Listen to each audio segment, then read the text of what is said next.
Gas cylinder వాడేవారికి alert ఏంటని అనుకుంటున్నారా? అయితే మీరు ఈ విషయం తెలుసుకోవాల్సిందే.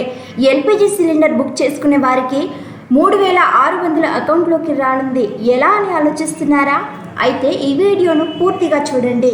ఏపీ తెలంగాణలోని ఎల్పిజి సిలిండర్ వాడేవారికి కూడా ఈ బెనిఫిట్ అందుబాటులో ఉంది. అయితే అందరికీ కాదు, కొందరికి మాత్రమే ఈ ప్రయోజనం లభిస్తుంది.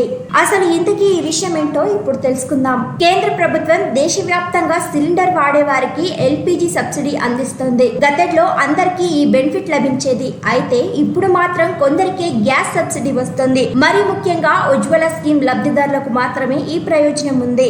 వీరికి సబ్సిడీ డబ్బులు అందుతున్నాయి. ఉజ్వల స్కీమ్ కింద మీరు కూడా సిలిండర్ కనెక్షన్ తీసుకొని ఉంటే మాత్రం మీకు ఈ బెనిఫిట్ లభించనుంది.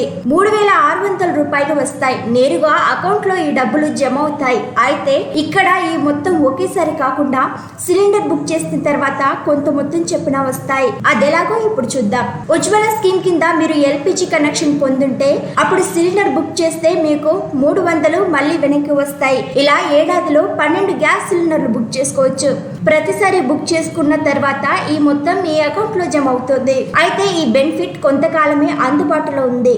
2025 మార్చి 25 వరకే ఈ ఆప్షన్ ఉంటుంది. అందువల్ల మీరు ఉజ్వల స్కీమ్ కింద 12 సిలిండర్లు బుక్ చేసుకుంటే అప్పుడు 3600 మీ అకౌంట్ లోకి వచ్చి చేరుతాయి. ఆంధ్రప్రదేశ్ లో దాదాపు 4 లక్షలు, తెలంగాణలో 10,75,000 వరకు ఎల్పిజి కనెక్షన్లు ఉజ్వల స్కీమ్ కింద ఉన్నట్లు తెలుస్తోంది. అంటే ఇప్పుడు వీరందరికీ బెనిఫిట్ కలుగుతుందని చెప్పుకోవచ్చు. మీరు కూడా ఈ ప్రయోజనం పొందుతున్నారో లేదో, ఈ ప్రయోజనం పొందలేకపోతే దగ్గరలోని గ్యాస్ డిస్ట్రిబ్యూటర్ వద్దకు వెళ్లి పూర్తి సమాచారం పొందొచ్చు. కాగా పేదలకు కూడా గ్యాస్ కనెక్షన్ అందుబాటులో ఉండాలని కేంద్ర ప్రభుత్వం ఈ ఉజ్వల స్కీమ్ ను తీసుకొచ్చింది. ఇప్పటికి కూడా ఈ స్కీమ్ అందుబాటులో ఉంది. ఉచితంగా గ్యాస్ కనెక్షన్ పొందొచ్చు. మరిన్ని ట్రెండింగ్ వీడియోల కోసం News18 తెలుగు ఛానల్ ను సబ్స్క్రైబ్ చేసుకోండి.